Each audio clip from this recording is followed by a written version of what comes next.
1 जनवरी से 3 जनवरी 2024 तक एमडीएच और भारत विकास परिषद शाखा नागौर के संयुक्त तत्वावधान में आयोजित द बोनसाई एक कला प्रदर्शनी का शुभारंभ हुआ। प्रदर्शनी परिषद के वरिष्ठ सदस्य कला मर्मज्ञ श्रवण कुमार सोनी के द्वारा तैयार किए गए बोनसाई पौधों और गमलों की विशिष्ट कलाकृतियों का प्रदर्शन 3 जनवरी तक किया जाएगा। प्रदर्शनी नकाश गेट के पास स्थित एमडीएच उद्यान में लगाई गई।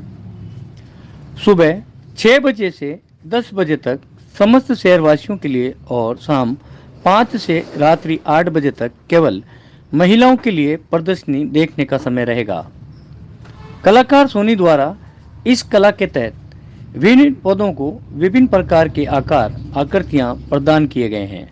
इसमें पौधों को विभिन्न अक्षरों पक्षियों की आकृति, विश्व में पाए जाने वाली विभिन्न प्रजातियों के वृक्षों की आकृतियां छोटे गमलों में देकर तैयार किया गया है, जैसे अंग्रेजी का SYQV आदि का आकार तथा मोर का आकार, बोधि वृक्ष का आकार जैसे अनेक इसके उदाहरण हैं। इसी प्रदर्शनी के तहत कांकरिया उच्च माध्यमिक विद्यालय में लगे विशाल वट वृक्ष को छोटे बोनसाई की प्रति के रूप में भी व्यक्त किया गया। एमडीएच नागौर के निर्देशक सुरेश राठी द्वारा इस प्रदर्शनी का अवलोकन किया गया तथा इस संबंध में नागौर के निवासियों को भी जागरूक करने का बल दिया। इस अवसर पर पद्मश्री हिमताराम बांबू के मंत्रित अतिथि के रूप में अपने संबोधन में कहा कि वर्तमान समय में जिस प्रकार से पौधारोपण का अभियान चल रहा है और हर घर पौधारोपण हर घर उद्यान का भाव जागरण हुआ है, उससे नागौर में पौधों की संख्या बढ़ी है। हरियाली खुशहाली का प्रतीक है। इससे मन शांत रहता है और दृष्टि भी स्वस्थ रहती है। जब आंख का ऑपरेशन होता है, अंत में डॉक्टर हरी पट्टी ही बांधते हैं। हमारा लक्ष्य ये होना चाहिए कि हर घर का पर्यावरण शुद्ध रहे। उन्होंने कहा कि पर्यावरण सुधार केवल एक मनुष्य का काम नहीं है, ये हर प्राणी मात्र का कर्तव्य है। उन्होंने कहा कि हर प्रत्येक मनुष्य अपने जीवन में 9.5 करोड़ रुपए की ऑक्सीजन उपयोग में ले लेता है, इसलिए उसका कर्तव्य है कि वह ऑक्सीजन के लिए पौधारोपण करे। श्रवण कुमार सोनी ने बताया कि इस प्रदर्शनी का मुख्य उद्देश्य आम जनमानस के मन में, मस्तिष्क में और घर में पर्यावरण के प्रति जागरूकता एवं चेतना उत्पन्न करना है। हम अपने घर की छत एवं बालकनी में भी इस प्रकार के पौधों को लगाकर हर घर हरियाली, हर घर पर्यावरण, हर घर जीवन की संकल्पना को पूर्ण कर सकते हैं। बोनसाई एक कला है। हम दैनिक दिनचर्या में से कुछ समय निकालकर यदि इन पौधों को दें, हम अपने घर में ही एक सुंदर हरा भरा पर्यावरण हमारे आसपास देख पाएंगे। हमें इन पौधों से प्राणवायु भी निरंतर मिल सकेगी। इस अवसर पर अपने संबोधन में परिषद के राष्ट्रीय मंत्री संपर्क नृत्य गोपाल मित्तल ने कहा कि कला संस्कृति का ही एक भाग है। कला के प्रति भाव और सौंदर्य से ही समर्पण भाव उत्पन्न होता है। पर्यावरण के माध्यम से कला और सौंदर्य का संरक्षण हो, ये आवश्यक है।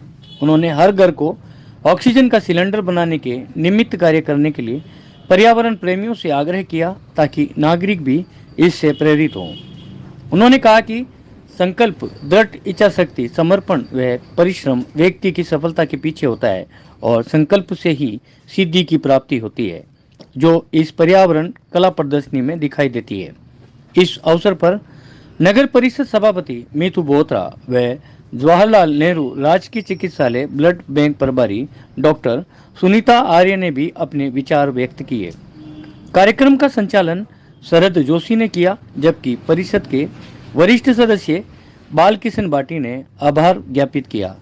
कार्यक्रम में कलाकार शिक्षक राजाराम टांक द्वारा खेजड़ी की महत्ता से संबंधित कविता भी प्रस्तुत की गई। उद्घाटन कार्यक्रम में परिषद के शाखा अध्यक्ष आनंद कुमार अग्रवाल, सचिव चरण प्रकाश डागा, संरक्षक हरिराम दारनिया, रामकिशोर सारडा, बजरंग लाल शर्मा, कैलाश अग्रवाल, परिषद सदस्य शोभा सारडा, सुधा अग्रवाल, मधुबाला शर्मा, रेखा सोनी तथा रमेश कुमार सोनी, दिशा सहित अनेक गणमान्य नागरिक मौजूद रहे। आगे भी हमारे जैसे और भी करते हैं, तो वायर रे बट 6 महीना मानो बट रह जाए 5 बजे आप वायर वापस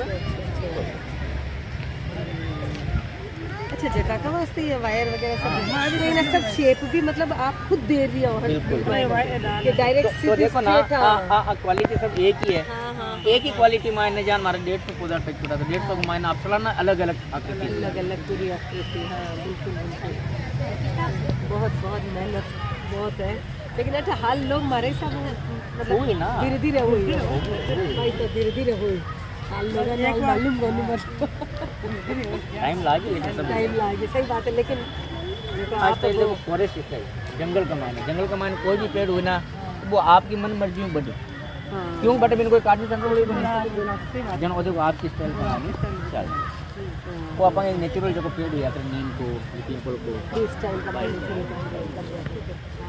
अभी देखो मैंने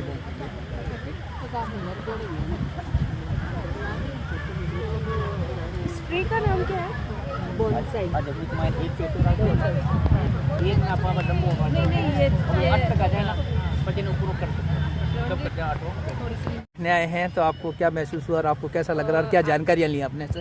एक्चुअली वो ये नागौर के अंदर ये ऐसा एग्जीबिशन मैंने पहली बार देखा और बहुत अच्छा लगा। इससे एक तो लोग जागरूक भी होंगे और इससे वो ये बोनसाई के मतलब मुझे गार्डनिंग का इंटरेस्ट है पर बोनसाई का इतना नॉलेज नहीं था तो उसका नॉलेज भी मिला है यहाँ पर कि डिफरेंट स्टाइल्स कौन सी है बोनसाई की। अब हम यही उम्मीद कर रहे हैं कि आगे इसकी वर्कशॉप भी हो ताकि हमें भी बोनसाई बनाने का एजुकेशन मिल पाए। हमें विकास परिषद के हमारे जो मेंबर हैं श्रवण सोनी और इन्होंने ये पहले शुरुआत की है और आज सुबह भी यही बात हुई थी और अभी भी यही बात हो रही है कि अब वर्कशॉप चालू करनी है जिससे बहुत लोगों को जो पता नहीं है तो वो लोग भी इसमें मतलब इंटरेस्ट लेके आगे सीख सकें तो इसके लिए आज नागौर के इतिहास के अंदर अब तक का ये पहला एक आयोजन हुआ है। यह एक कला है जो मेरे द्वारा ही इसके कला को एक रूप दिया गया है। आज यहाँ पे मैंने एक ही वैरायटी के एक पौधा है जिसको हम बोलते हैं जेड, अपनी भाषा में बोलते हैं इसको जेड, जिसका वैज्ञानिक नाम है पोर्चुलाकारिया आफ्रा। सारी वैरायटी मैंने उसी की है। 150 पौधे मैंने यहाँ पे आज एग्जिबिट किए हैं। 150 में ही आप देखेंगे सारों में एक अलग स्टाइल मैंने इनको दी है। अलग स्टाइल यदि मैंने दी है तो हम सभी भी ये काम कर सकते हैं अपने घरों में। दूसरा उद्देश्य मेरा आज का इस प्रदर्शनी के माध्यम से ये रहेगा कि हम लोग अभी भी जागरूक नहीं हुए हैं। कोरोना काल के अंदर हमने इतनी बड़ी महामारी में एक ऑक्सीजन प्राणवायु की कमी को सबने देखा है, भुगता है। हम सभी के घरों में खुली छत मिल जाएगी, बालकनी मिल जाएगी, वहाँ पर्याप्त मात्रा में धूप भी आती है। तो मैं ये चाहता हूँ कि हर घर के अंदर ऐसी हरियाली हो और एक ऐसा ही टेक्निक उनको मिले जिनसे वो छोटे रूप के अंदर ही बड़े पेड़ को दिखा सके। जैसा कि मैंने ये बोनसाई जेड बोनसाई के पौधे बनाए हैं। आप देखेंगे कि एक जिस प्रकार से अपने कांकरिया स्कूल के अंदर बहुत बड़ा वट वृक्ष है, सेम उसी का मैंने एक छोटा प्रतिरूप तैयार किया है, वो मैं आपको दिखाता हूँ। ये देखिए सक्सेना जी, ये देखिए आप इसको, ये बिल्कुल जैसा कांकरिया स्कूल के अंदर वट वृक्ष है उसका मैंने एक छोटा रूप बनाया है। तो ये काम हर घर के अंदर हो सकता है। ऐसा ही उद्देश्य लेकर के मेरा ये यहाँ पे प्रदर्शनी लगाने का बहुत ही मन किया और आज मुझे इसमें कामयाबी भी मिली है। और नागौर नगर के जो नागरिक हैं, खासकर से महिलाओं में इस टेक्निक को सीखने की बहुत ज़्यादा उत्साह उनको हो रहा है कि हमें भी ये आप जल्दी से जल्दी वर्कशॉप के माध्यम से सिखाएं। ये प्रेरणा आपको कहाँ से मिली? इतना अच्छा काम, सुंदर काम कर रहे हो। मैं एक वैसे मेरे पेशे से मैं राजकीय शिक्षक हूँ और कोलाज कला के अंदर नागौर का और राजस्थान के अंदर ही मैं एकमात्र कलाकार हूँ कोलाज कला, जिसके अंदर मैंने इंटरनेशनल अवार्ड भी प्राप्त किए हैं। साथ ही साथ जब रुचि जब कला के अंदर होती है तो कला तो हम किसी भी चीज़ के अंदर अपनी कला दिखा सकते हैं। तो मैंने सोचा कि क्यों ना एक प्रकृति की छाव के अंदर ही इस कला को और आगे बढ़ाया जाए। तो मैंने प्रकृति के माध्यम से इन बोनसाई पौधों के माध्यम से अपनी कला को आगे बढ़ाने का निश्चय किया। कितने समय से ये कार्य कर रहे हो आप? ये कार्य करते हुए मुझे इस बोनसाई के ऊपर कार्य करते हुए मुझे 5 साल हो गए। वैसे मैं जब से मुझ में समझ में आई है तब से मैं पेड़ पौधों के प्रति बहुत ज़्यादा रुचि करूँ। जनता को क्या संदेश देना चाहेंगे और उनसे क्या उम्मीद रखते हैं कि आप? जनता को संदेश यही दूंगा कि ज़्यादा से ज़्यादा संख्या में आप यहाँ पधारें।